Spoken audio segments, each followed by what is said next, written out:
Hey everyone, Michael O'Brien here, and today we're going to be reviewing Pokemon Wild Card by Michael Bloemeke.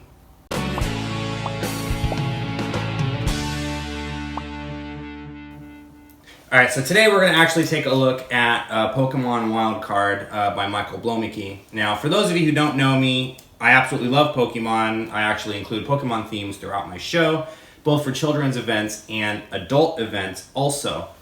Now, if you want to see my Pokemon routine, my card to pocket routine, where the Pokemon cards end up jumping to my pocket over and over again, and then their signed Pokemon card ends up inside of a Pokeball that's been sitting in clear view the whole time, I suggest you guys go ahead and visit my online store. I'll leave a link below in the description. You can buy the kit that comes with the Pokeball gimmick and the cards, or if you guys just want to learn the routine and you have your own Pokemon cards and you want to do your own version of the effect, I suggest checking out my Penguin Live Act, because I do teach that routine in my Penguin Live Act as well. So, let's talk about this card effect here. It's really awesome. In my opinion, it's probably the best wild card routine that you're ever going to see.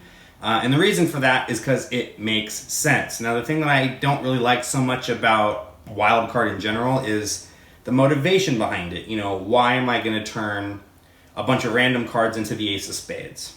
Like, it's kind of cool visually, but it doesn't really make sense. The one wild card routine that I really like, that isn't even really technically a wild card routine, it kind of is. It's called Presto Printo, where essentially you play with the cards that you're turning, but while you're doing the wild card routine, you're putting a fun spin on things. So maybe you're smearing the cards, or you're spinning them, and then the cards are all warped and stuff like that. So that one makes sense because it's kind of got the story to go along with it. But other than Presto Printo, there's not really a whole lot of wild card effects out there that I really like. With the Pokemon wild card effect, you're getting this sense of nostalgia, but also when you're performing it and the people are seeing that you're copying the rare card over and over again, and they're holding in their hands all of these really rare and valuable cards, it actually has an impact, both from a nostalgia standpoint, for those of us that grew up with the game, but also people that haven't grown up with the game. It's kind of a fun little story for them to follow, and they understand that you're turning the common cards into the rare and valuable cards themselves too. So how did I come along, or should I say, how did I come about this effect? So I actually met Michael at Magic Live this year. He approached me and said, there's something I want to show you that I think I'll really like. And I was really impressed by this when I first saw it.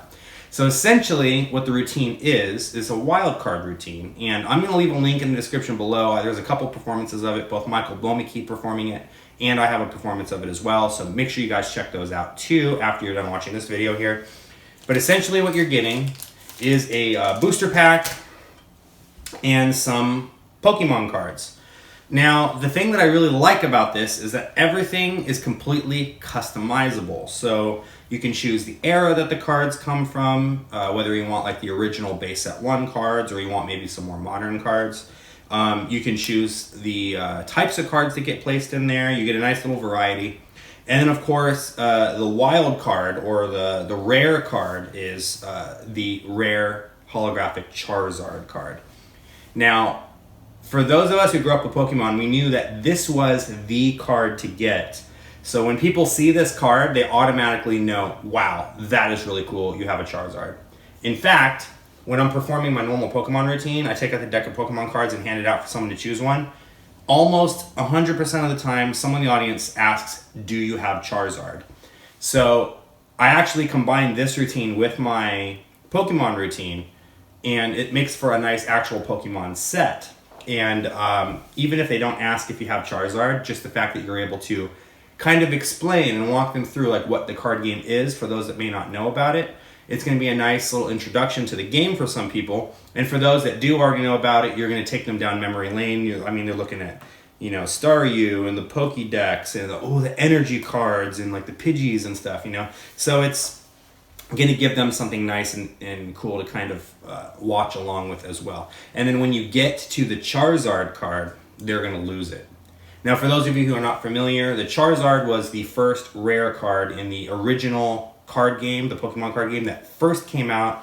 The first set that came out, Charizard was the card to get. If you go on eBay right now and look for these cards, they go for anywhere from like $300-$400 all the way up to like $5,000, depending on the rarity and the date in which the cards were printed.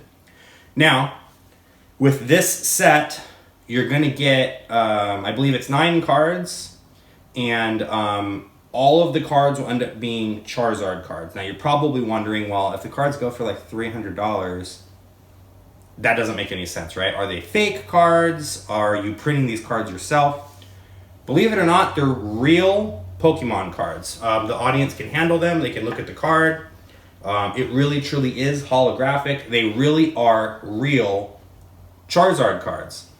The sneaky bit is that they're reprints, so they're not worth as much. They're still valuable, so, you know, don't treat them like a regular deck of playing cards. You're still gonna, you know, you're holding on to some money here, but they're not quite $300 or $400 cards. But of course, you don't mention that when you're performing the effect. So here are my thoughts on this routine here.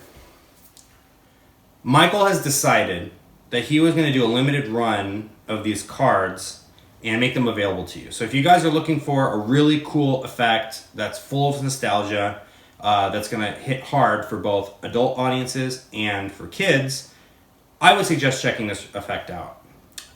He's only doing a few sets right now, so I would really suggest you guys hop on this right away if this is something that you're interested in. If you guys want to purchase these effects, they are actually exclusively available on my website alone as of now. And Michael is sort of testing the waters here to see if this is a product that people will really enjoy. If that's the case, he might open up another run in the future. But as of right now, there's only 5 of these sets available.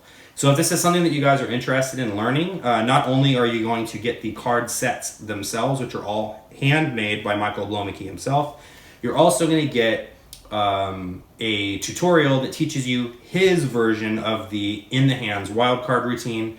And there's a couple variations that he teaches as well. So you guys have a little bit of a choice of different options that you can choose from while you're performing the effect. Like I said, the cards are customizable and everything is made to order. So when you order the cards, all the cards will be paid for right away. So you're paying for the materials, plus you're paying for the manufacturing costs and everything like that for him to build the gimmicks. And the gimmicks, like I said, are built out of real Pokemon cards. So you're not getting any fake cards. You're not getting any cards printed off of a printer or Kinko's or anything stupid like that. When you order the cards, you have some limited customability, so you can actually choose, which common cards or the non-rare cards you can use to an extent, of course. If he has the card that you're after, then he can use it.